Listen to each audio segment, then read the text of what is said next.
राधे राधे, जय Shri Shyam. Twinkle Agrawal welcome you all on active Padhai channel. आज हम लोग स्टार्टअप करने वाले 11 जनवरी 2023 की आपका पेपर 1 जो था उसकी मैथ्स पेडागोजी। चलिए स्टार्टअप करते हैं हम फर्स्ट क्वेश्चन से। Mathematical communication in a classroom can be enhanced by. देखिए आपकी मैथमेटिक्स की जो भी क्लास होगी उसके अंदर आप कम्युनिकेशन मतलब संप्रेषण बच्चों का किस तरीके से आप बढ़ावा देंगे, इनहेंस करेंगे। ठीक है, reading the chapter given in the mathematics text book before solving questions. मतलब जो भी बच्चे हैं उनसे कहेंगे कि आप जो भी चैप्टर है उसको रीड करो। मैथमेटिक्स में पहली बार आपके चैप्टर्स तो होते नहीं हैं, आपके टॉपिक्स होते हैं। ठीक है, एलसीएम एचसीएफ, तो उसमें थ्योरी तो होती है, बच्चे पढ़ेंगे क्या। ठीक है, मैथमेटिक्स से जो भी होता है आपका कंसेप्चुअल बेस होता है। ठीक है, फिर आपका सेकंड क्या है, making childrens learn definition of important concept. यही बात गलत है कि डेफिनेशंस कि दे देंगे बच्चों को लर्न करने के लिए। ठीक है, बच्चों के लिए बेसिकली हम क्या करेंगे, उनको अपॉर्चुनिटीज़ देंगे कि वो जो भी मैथमेटिकल्स के जो भी आइडियाज़ हैं उनको एक्सप्रेस कर पाएँ। ठीक है, तो इसका फर्स्ट का आंसर आपका थर्ड वाला सही है, giving opportunity to childrens to express their mathematical ideas. बच्चों को उनको गणितीय विचारों के अभिव्यक्त करने का अवसर प्रदान करेंगे। जितना ज़्यादा आप उनको अपॉर्चुनिटी देंगे, ठीक है, उतना ज़्यादा बच्चे इन्हेंस कर पाएंगे। ठीक है, फोर्थ क्या है, learning about life history of different mathematicians. ठीक है, ये बात गलत है कि लर्न करने को दे दिया बच्चों को। ठीक है, एक तरीके से रटना ही हो गया ये। ठीक है, तो फर्स्ट का थर्ड हो गया। क्वेश्चन नंबर सेकंड देखते हैं। Identify the proper mathematical symbol if P then Q. ठीक है, मैथमेटिकल सिंबल को कैसे आप इसमें बताएंगे, आइडेंटिफाई कैसे करेंगे। देखिए आपको पता है पी के बाद क्यू आता है, एक चीज़ तो आपको ये पता होगा ही। ठीक है, दूसरी बात पी एंड क्यू, अगर मैं ट्रायंगल दिया हो, रेक्टेंगल दिया हो तो तुम इक्वल बताए। सिर्फ इक्वेशन देखिए पी एंड क्यू इक्वल नहीं होते हैं। ठीक है, तो आपको फर्स्ट वाला गलत हो गया। दूसरा क्या है, पी के बाद क्यू आता है, ये बात आपको याद रखनी है। और पता भी होगा ABCD में पी के बाद ही क्यू आता है ना, तो ए का आपका टू वाला सही हो गया। ठीक है, क्यू के बाद पी, ये तो आपका गलत हो गया। पहले पी आएगा फिर क्यू। ठीक है, तो थर्ड भी गलत हो गया आपका। Fourth, P and Q and again equal. ठीक है, तो ये भी गलत हो गया। पी के बाद क्यू आएगा तो टू का आपका टू सही हो गया, सेकेंड वाला। ठीक है, क्वेश्चन नंबर थर्ड देखते हैं। According to NCF national curriculum framework 2005 which of the following mathematical skill are not involve in visual learning. देखिए सबसे पहले तो जो नॉट लीस्ट वाली है इनको हमेशा मार्क कर लीजिए क्वेश्चन मार्क में ही। ठीक है, नॉट इन्वॉल्व। ठीक है, विजुअल लर्निंग में मतलब देख के लर्निंग में इन्वॉल्व नहीं है। देखिए डाटा हैंडलिंग जो भी होगी, ठीक है, उसमें भी आप देख के ही चीज़ों को करेंगे। रिप्रेजेंटेशन, आप कोई भी डाटा बनाएंगे, एनालिसिस करेंगे तो देख के ही बनाएंगे। विजुअलाइजेशन मतलब देख के ही आपका। इसमें क्या है, नॉट इन्वॉल्व विजुअल लर्निंग में, इन्वॉल्व विजुअल लर्निंग में क्या नहीं है, तो वो आपकी हो गई डिडक्टिव रीजनिंग। मतलब जो भी क्रिएटिव रीजनिंग होती है आपकी माइंड से रिलेटेड। ठीक है, उसमें देखते नहीं, उसमें समझ के आपकी अंडरस्टैंडिंग के बिहाफ पे आप समझ पाएंगे चीज़ों को। ठीक है, तो डिडक्टिव रीजनिंग होगी आपकी। थर्ड का होगी question answer number fourth. Question number 4 देखते हैं। It is found that many children living in traditional occupation settings like market places, trading zone, etc. are able to do mental calculation very easily. देखिए जो भी बच्चे होते हैं, ठीक है, वो आपकी ट्रेडिशनल ऑक्यूपेशन मतलब कि आपके व्यवसाय में पार्टिसिपेट कर रहे हैं, मार्केट प्लेस पे काम कर रहे हैं, ट्रेडिशनल जोन्स में काम कर रहे हैं। ठीक, उनकी मैथमेटिकल जो भी एबिलिटी होती है, ठीक है, वो इजी तरीके से कर पाते हैं क्योंकि देखिए वो डेली बेसिस पे मैथमेटिक्स करते हैं। ठीक है, कि आपका 5 रुपये का वड़ा पाव है, ठीक है, या आपकी 20 रुपये की बुक है, 10 बुक ली कितने 200 की हो गई, तो वो जल्दी से कैलकुलेशन कर पाएंगे क्योंकि उनका डेली उस चीज़ को लेके प्रैक्टिकल होता है। ठीक है, तो देखते हैं इसमें क्या सही है। देखिए are not suitable for formal school mathematics. ठीक है, तो ये बात बिल्कुल गलत है कि सुटेबल नहीं है फॉर्मल। देखिए कैलकुलेशन तो आपकी फॉर्मल हो चाहे इनफॉर्मल हो, हर जगह पे इंपॉर्टेंट है। ठीक है, can be discussed in class by teacher for introducing various strategies adopted by different cultures in solving problem. ये बात आपकी सही है, कैन बी डिस्कस्ड मतलब बच्चों से डिस्कस करना चाहिए आपको क्लास में, और अलग अलग तरीके की स्ट्रैटेजी बतानी चाहिए, अडॉप्ट करनी चाहिए कि देखिए आपके क्लास में जो भी बच्चे हैं वो डिफरेंट कल्चर के हैं। ठीक है, उनको प्रॉब्लम सॉल्विंग का मौका मिलना चाहिए। तो आपका 4 का 2 सही है। थर्ड वाला देखते, can not be use for purpose for assessing different assessing a child level of cognition, ये बात गलत है, ठीक है, कि जो भी बच्चे हैं उनकी कॉग्निशन में ये वर्क नहीं करता। Are too ambiguous and can only be learn by children living in such settings, मतलब कि जो सिर्फ इस सेटिंग्स के लोग हैं वही इस चीज़ को सीख सकते हैं, ये बात गलत है। तो 4 का आपका सेकेंड वाला ठीक हो गया। क्वेश्चन नंबर 5 देखते हैं।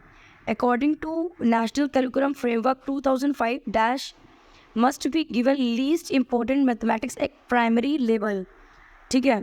देखिए पहले तो लीस्ट दिया गया है तो उसको मार्क कर लीजिए, ठीक है। दूसरा आपका क्या है, प्राइमरी लेवल में लीस्ट सबसे कम इंपॉर्टेंट कौन सा है, प्राइमरी लेवल मतलब मतलब आपका 1 to 5 क्लास के बच्चे, ठीक है। देखिए उनके लिए क्या, देखिए लॉजिकल रीजनिंग, ये बात भी सही है, प्रॉब्लम सॉल्विंग भी है, विजुअलाइजेशन भी चाहिए, ठीक है, प्रिसीशन मतलब कि सटीकता से बच्चे किसी भी चीज़ को बता पाए। देखिए तुरंत, देखिए बच्चे को अगर नॉलेज होगी, ठीक है, रिवीजन होगा, कंसेप्ट बिल्कुल क्लियर होते वो सटीक तरीके से बता पाएगा, ठीक है। प्राइमरी का बच्चा है, अगर आप उसको प्रैक्टिस करने का मौका नहीं देंगे, समझाएंगे नहीं, तो किसी भी चीज़ को सटीक तरीके से कैसे बता पाएगा। मैथमेटिक्स में आपको सटीकता ही चाहिए है। तो सबसे कम इम्पोर्टेंट आपका क्या है, प्रिसाइशनेस प्राइमरी लेवल पे, ठीक है। तो 5th का आपका 2 हो गया। क्वेश्चन नंबर 6 देखते हैं।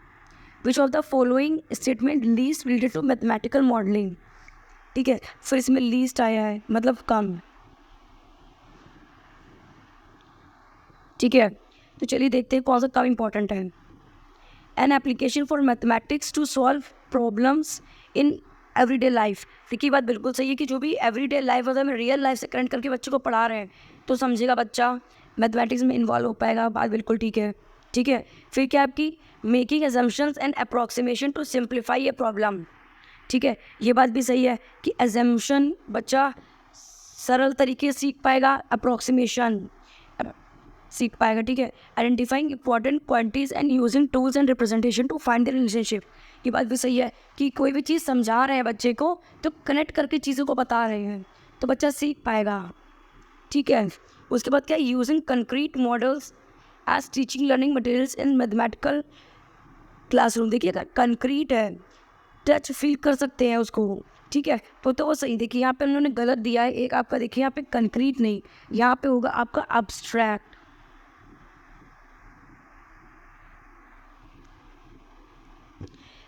अब्स्ट्रैक्ट चीज़ क्या होती है, देखिए हिंदी में भी दिया है, गणित की कक्षा में अमूर्त, अमूर्त होती हैं आपकी abstract, using abstract model teaching learning material in mathematical classroom. देखिए प्राइमरी क्लास का बच्चा है, ठीक है, जीन पियाजे के हिसाब से आपकी अब्स्ट्रैक्ट रीजनिंग कब आती है, ठीक है, तो आपकी कंक्रीट ऑपरेशनल में आती है। 7 से 11 साल के बच्चे में, वही 5th क्लास का बच्चा है तो थोड़ी सी उसको अब्स्ट्रैक्ट रीजनिंग में प्रॉब्लम हो सकती है, ठीक है। तो वो आपका मैथमेटिक मॉडलिंग में सबसे लीस्ट इंपॉर्टेंट है, कम इंपॉर्टेंट है। तो आपका 6th का आंसर हो गया, आंसर नंबर आपका 4th, ठीक है। चलिए देखते हैं question number 7। Which of the following is the most important way to explain the meaning of top numbers and the bottom numbers in a fraction to 4th grade student. देखिए आपका बच्चे को बताना है कि टॉप नंबर्स और bottom numbers क्या होते हैं फ्रैक्शंस के माध्यम से, 4th क्लास का बच्चा है वो आपका, ठीक है। तो बेसिकली अब क्या करने वाली है, चलिए देखते हैं। Telling them that top numbers is the numerator and bottom number is the denominator, ये बात गलत है, किसी उसको डायरेक्टली बता दे कि डिनोमिनेटर होते हैं और ये आपके न्यूमरेटर होते हैं, ठीक है। Using fraction models like circle piece, rectangular strips, appropriate shading the part of show numerator and denominator and helping student to arrive at a definition, ये बात आपकी बिल्कुल सही है कि जो भी बच्चा है उसको देखिए हम क्या करेंगे, सर्किल के अंदर बता देंगे, ठीक है, या फिर आप रेक्टेंगुलर कोई भी शेप है उसकी स्ट्रिप्स काट के बता देंगे, कोई भी पार्ट है उसको शेड करके बता देंगे, ठीक है। तो आपका सेकेंड वाला ठीक है। 3rd वाला देखते हैं। After defining the numerator and denominator using the student to identify numerator and denominator and various pictures के थ्रू बता देंगे, ठीक है, बात ठीक है। लेकिन आपका सेकेंड वाला ज़्यादा अच्छा लग रहा है आंसर, इसमें ज़्यादा सटीक बैठ रहा है। Bye defining that the bottom number is the total number of parts in which a shape and object is cut and top number represent the part selected out the total numbers of the part, ठीक है। Definition या define करके बताएंगे बच्चे को जो भी bottom number है, ठीक है, उनकी टोटल पार्ट से शेप्स है वो अलग हैं, तो ये भी कम इम्पोर्टेंट दिख रहा है आपका। आपका सेकेंड वाला ज़्यादा अच्छा आंसर है, ज़्यादा सटीक आंसर है। क्वेश्चन नंबर 8 देखते हैं। Which of the following is most appropriate to introduce the concept of measurement to primary grade learners. ठीक है, इसमें मोस्ट अप्रोप्रिएट, सबसे अप्रोप्रिएट क्या है आपका बच्चों को कंसेप्ट समझाने के लिए? मेजरमेंट। ठीक है, तो चलिए देखते हैं। Plan activities that are based on accurate and precise measurement. देखिए बच्चों को एक्यूरेट, छोटा बच्चा है आपका प्राइमरी का, तो इसको एक्यूरेट और प्रिसाइज चीज़ पे नहीं डालेंगे हम कि बिल्कुल एग्जैक्ट और सही, मतलब कि बिल्कुल एग्जैक्ट ही चीज़ आपको बताएंगे। तुरंत आपने डिफाइन कर दिया, डेफिनेशन दे दी, बस सीख गया बच्चा। ठीक है, गिविंग द डेफिनेशन, देखिए ये बात बताइए कि डेफिनेशन के थ्रू हमें एक्टिविटी के थ्रू बताना है बच्चों को। Plan activities that involve measuring real life object using non standardise techniques. ठीक है, एक तो बात आपको देखिए ये भी जाननी होगी कि नॉन स्टैंडर्डाइज जो भी है वो चीज़ हमारी ठीक होती है एज़ कंपैरिजन टू स्टैंडर्डाइज चीज़।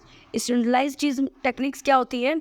जिसमें हमारा चेंजमेंट नहीं होता है। अगर टीचर अपने आप को चेंजमेंट या मेथड्स में चेंजमेंट नहीं करता है, जिस तरीके से वो चलता आ रहा है उस तरीके से ही वो चलता आएगा। ठीक है, नॉन स्टैंडर्डाइज चीज़ में क्या होता है कि बच्चे के अकॉर्डिंग टीचर चेंजमेंट ला रहा है। ठीक है, तो आपका ये थर्ड वाला ठीक हो गया। फोर्थ वाला क्या है? गिव वेरियस टाउट्स of shapes to children and ask them to measure their slides using a scale. देखिए बात ठीक है आपकी, ठीक है, कि बच्चे को क्या कर रहे हैं आप, कटआउट्स दे रहे हैं शेप्स के। ठीक है, लेकिन जहाँ पे भी आपका ऑप्शन आ जाएगा, जहाँ पे भी आपका लिखा हुआ रियल लाइफ ऑब्जेक्ट, ठीक है, वो आपका हमेशा करेक्ट आंसर होगा 99%। तो 8th का आपका आंसर हो गया answer number 3rd। Question number 9 देखते हैं। Which of the following holds true for remedial teaching in mathematics. देखिए सबसे पहले एक चीज़ जान लीजिए कि रेमेडियल टीचिंग बेसिकली होती क्या है।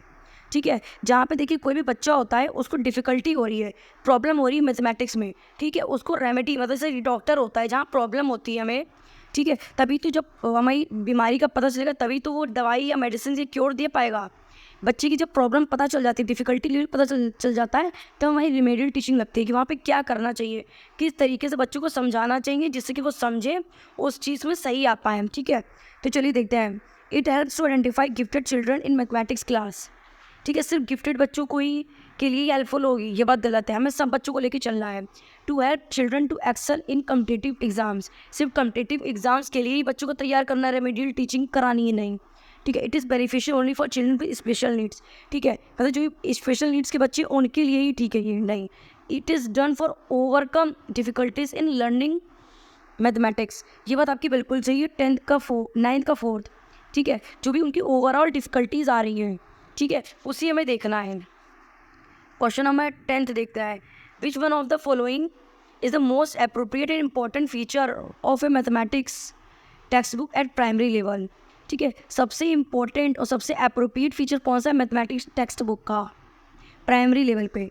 ठीक है, तो चलिए देखते हैं। It should contain more problems for the student to practice. देखिए प्राइमरी का बच्चा है, आपको पता है 1st to 5th क्लास का बच्चा है, ठीक है, इसमें क्या है, मोर प्रॉब्लम्स दे देगा बच्चों को, तो बच्चा परेशान नहीं हो जाएगा। समझाएंगे सब उसको, प्रॉब्लम्स भी देंगे, लेकिन उसके लेवल के अकॉर्डिंग। ठीक है, तो फर्स्ट आपका गलत हो गया।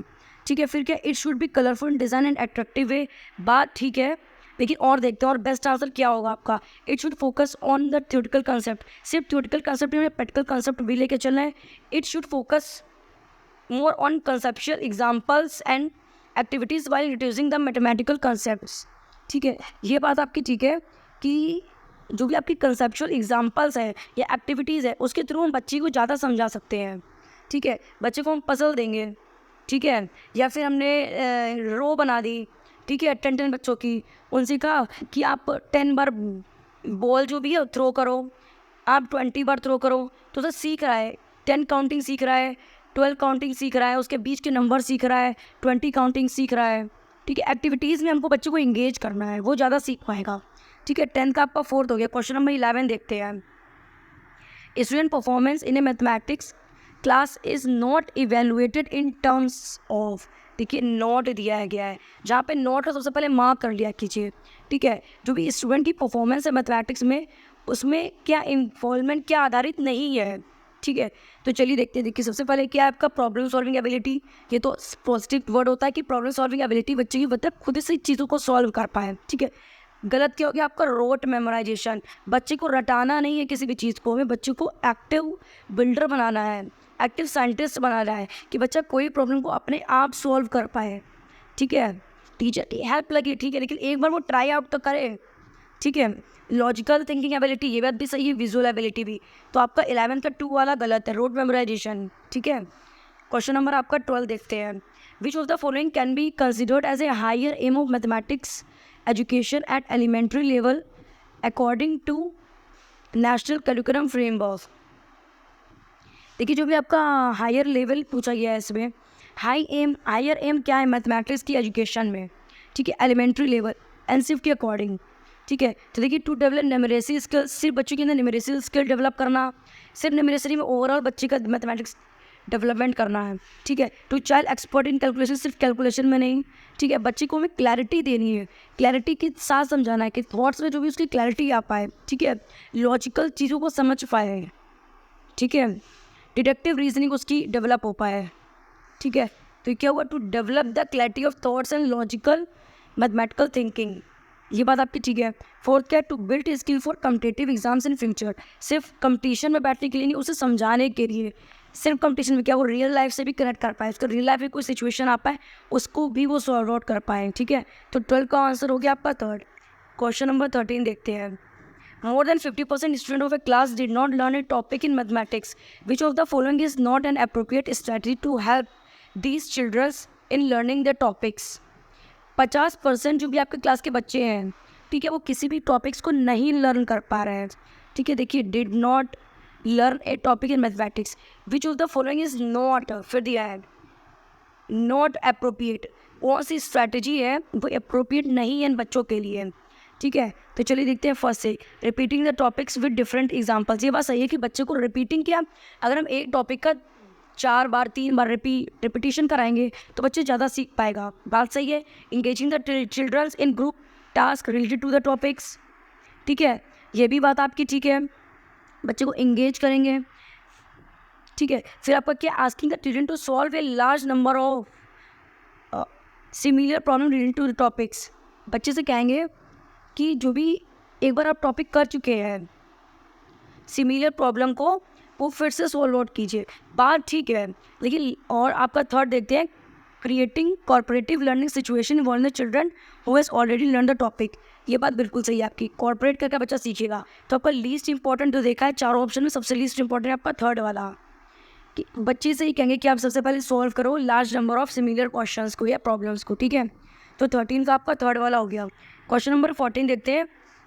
According to NCF 2005, which among the following is an activity based on constructivist classroom. Constructivist basically आपका क्या होता है, रचनात्मक। ठीक है, कंस्ट्रक्टिविस्ट क्लासरूम, इसमें ये होता है कि बच्चा फूल फल पाए, अपने तरीके से चीज़ों को कर पाए, खुला इन्वायरमेंट मिले उसको। ठीक है, चीज़ों को ग्रुप लर्निंग में एक्टिविटीज़ करके वो टीचर एक फैसिलिटेटर की तरह वर्क करें बच्चों को समझाने के लिए। तो फर्स्ट देखते हैं, teacher solve problems on the black board. ये बात गलत, सिर्फ ब्लैक बोर्ड पर ही सॉल्व करते बच्चे उनको कॉपी कर ले, टीप ले। ठीक है, teacher observe the group activities facilitate the children for problem solving. देखिए, ये बात आपकी बिल्कुल सही है, जो भी टीचर है, ठीक है, वो ग्रुप एक्टिविटी करवाए बच्चों के साथ और फैसिलिटेट करे बच्चों को। ठीक है, कि प्रॉब्लम सॉल्व करने में। ठीक है, teacher are the student to write important formula on a chart paper, read them daily. देखिए, चार्ट पेपर पे प्रॉब्लम आपने लिख दी, फॉर्मूला लिख दिए, रिवीजन करेगा, बात ठीक है, लेकिन आपकी सबसे ज़्यादा इंपॉर्टेंट क्या है कंस्ट्रक्टिव क्लास में, कि बच्चा माइंड से चल रहा है, एक्टिविटी कर पा रहा है।